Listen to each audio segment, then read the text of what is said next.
Monday that we basically kind of prepared y'all the ingredients in January, and then on February with the amount of snow days we had, we kind of put it in the freezer, and then just on yesterday was Monday, we put it in the crock pot, thawed out, and here we are, right? So thank you. They just don't understand the glory of the crock pot. Anyway, thank you guys for coming out tonight. We got three short songs for you. We have Synergies, which is a more modern, much more rhythmic piece. And then we have, Celtic Air and Dance by Michael Sweeney, which is a nice, pretty slow ballad, followed by a faster movement at the end. We're going to follow it up with a nice little toe tapper called Red Open Heart. So, ladies and gentlemen, please welcome to the stage the Farmington High School Concert Band.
take just a minute to recognize a few students who have been selected for honor band this year. We have 2 students in this band who were selected to be all district band this year, and that's through audition, so they went and they played music. For a judge, they got selected to be in that band. And that's Melissa Talley and Emily Moray.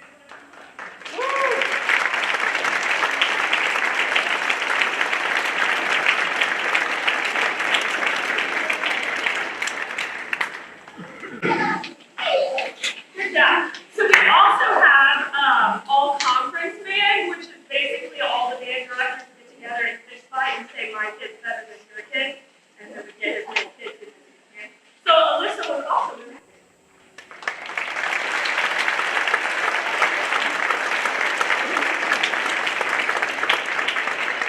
I just want to say thank you guys for being here.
We are going to have some guests come and talk really quick about the volunteer, just so you guys are aware of how that may affect the band program.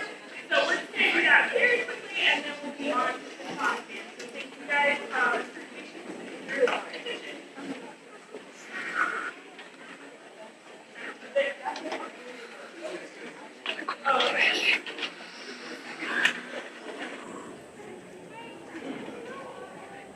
All right, I appreciate being here as always. Good? Okay. Use the mic. There we go.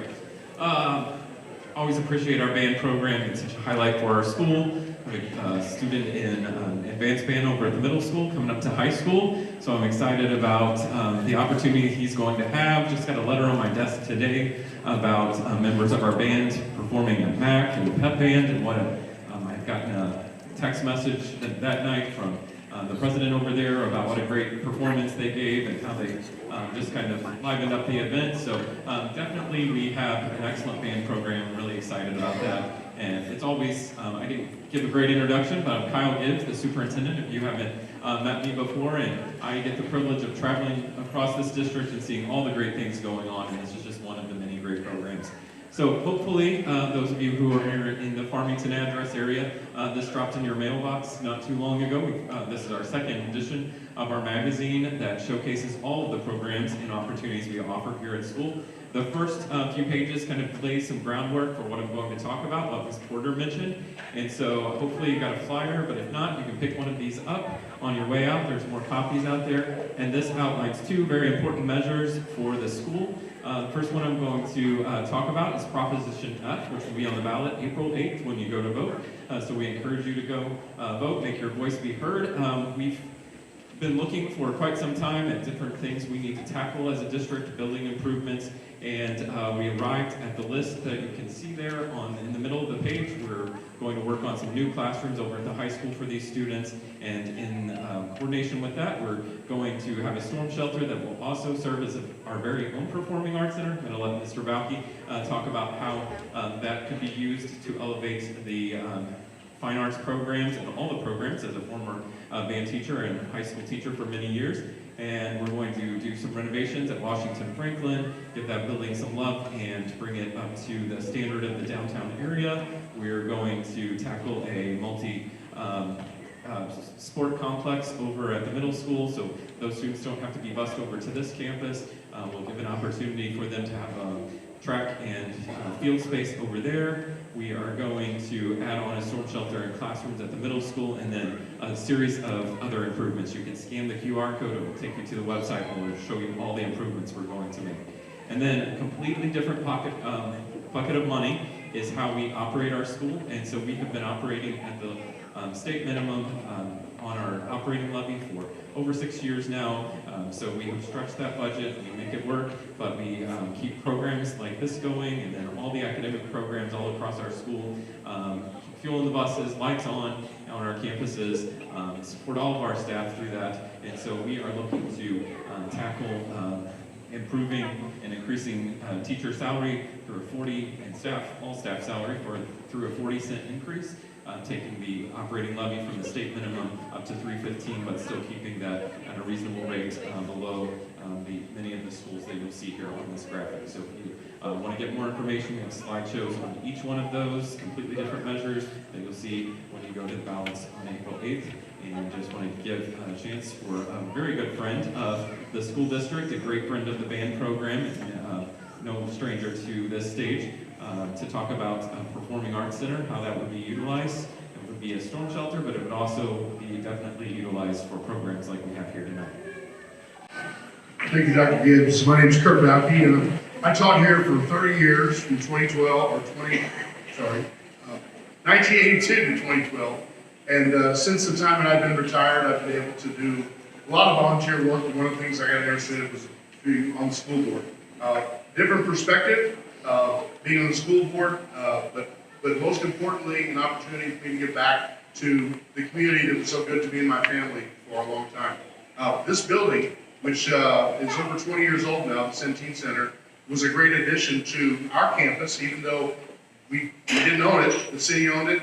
We had to work out a schedule, not only the band, the music department, but the theater, all the meetings the teachers have here. You know, we have an opportunity now to have our own performing arts center, and the advantages of that are just tremendous. The way it stands now, when you have a music program here or a theater program here, you're in and out pretty quick. Sometimes the theater department will have to build a set and make sure that it's movable because the next day there's an event in here.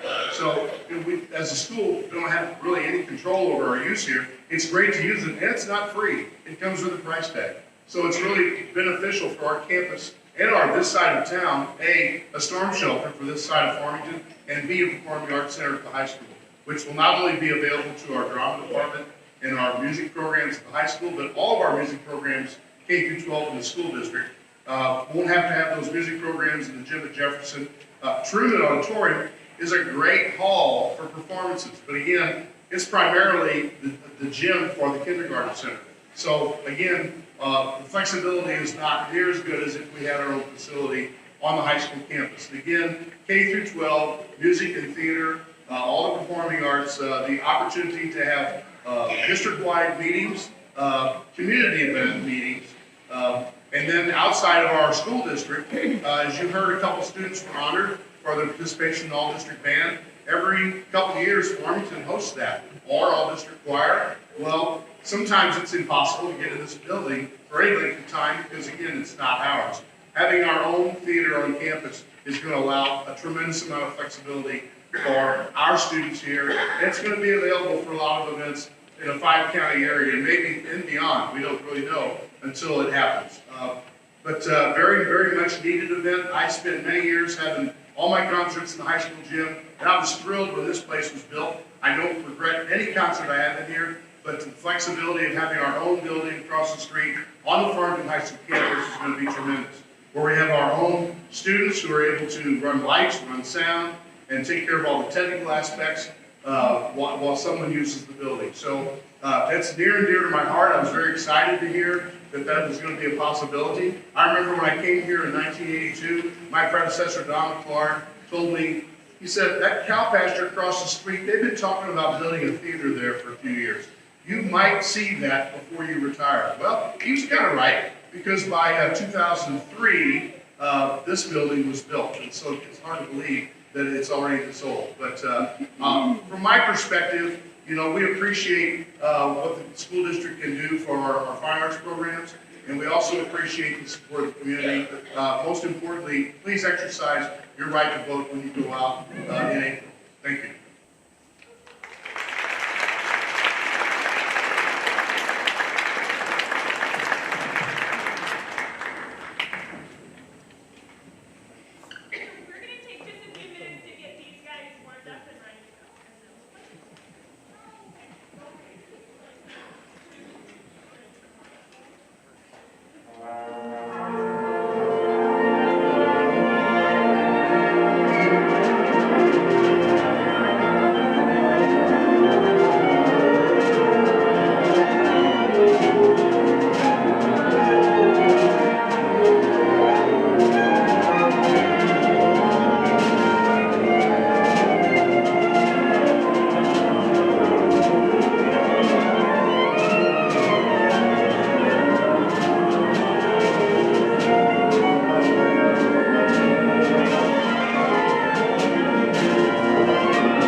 Okay, up here on stage, we have the Farmington Symphonic Band, and we are going to start with the first movement of English Folk Song Suite. There are 3 movements to this, and we're going to continue to work on this for contest in April, and we are going to play the first movement for you today. Hope you enjoy it.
I do want to give you just a little bit of background on the next piece while the question is getting switched over. So we're going to completely change the mood here. The next piece is called American Elegy, and you may have heard it if you've had students like in honor bands and things like that. It's a pretty common piece for people to choose for those because it has such great meaning. So, American Elegy was written in the wake of Columbine for the survivors of Columbine, and it's really a very emotional piece.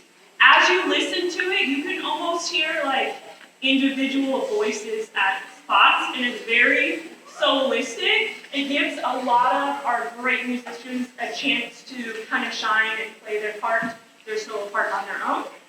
So we hope you enjoy American Elegy.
percussion have a bunch of switches going from this one to the next one, so I am going to take time to recognize the all districts and all conference students in this band. Now guys, I'm just gonna call all conference and then I'll call all districts. Some of you are both, some of you are just one. Just stay up here, okay?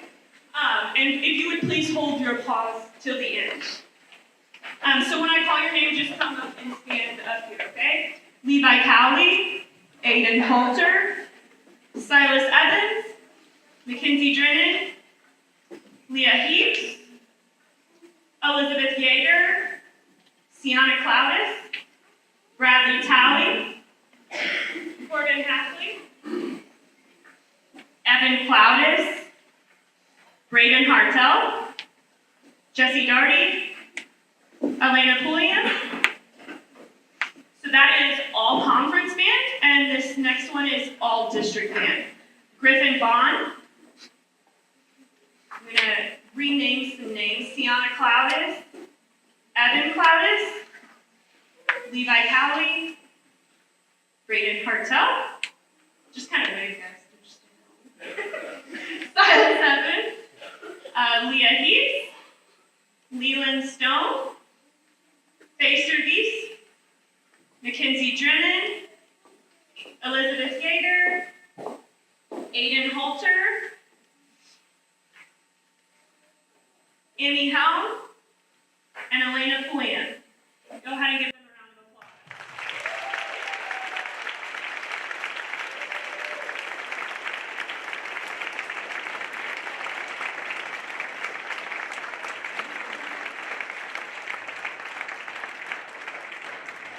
As you can see up here, we really have some great leaders in our band program, and these are guys, are constantly, whether they realize it or not, helping push the other kids along. They hear them, they see what they're doing, and they want to do that too. So thank you guys for all your hard work. You can go ahead and have a seat, and I will get you your certificate afterwards, okay? So go ahead and have a seat, thank you.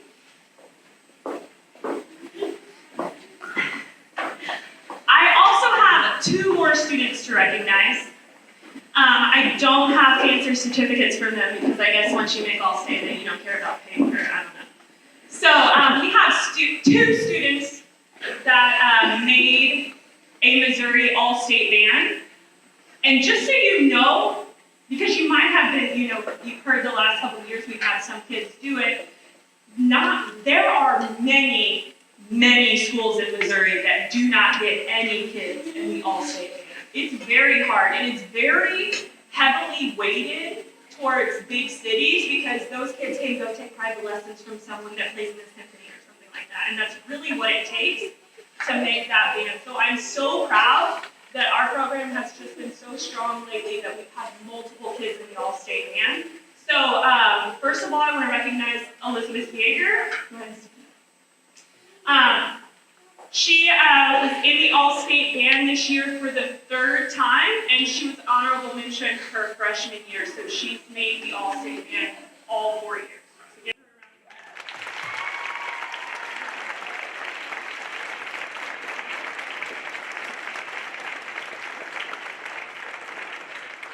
We also have a student who made the All-State jazz band because he finally listened to me and played on his normal instrument.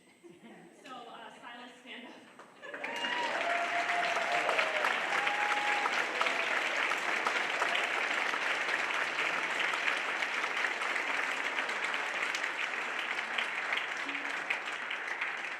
This last piece we're going to play is another piece that we are working on for contest, and I think you will see in their, demeanor that they really like this one, but also they're like really nervous about this one. This one is super fun, so I hope you enjoy it. We have some cool extra percussion in the back. Hold up that dude. That's not something you see all the time, okay? So you're hopefully going to hear him play that, right, Adrian? Yeah. So we hope you enjoy Arabesque.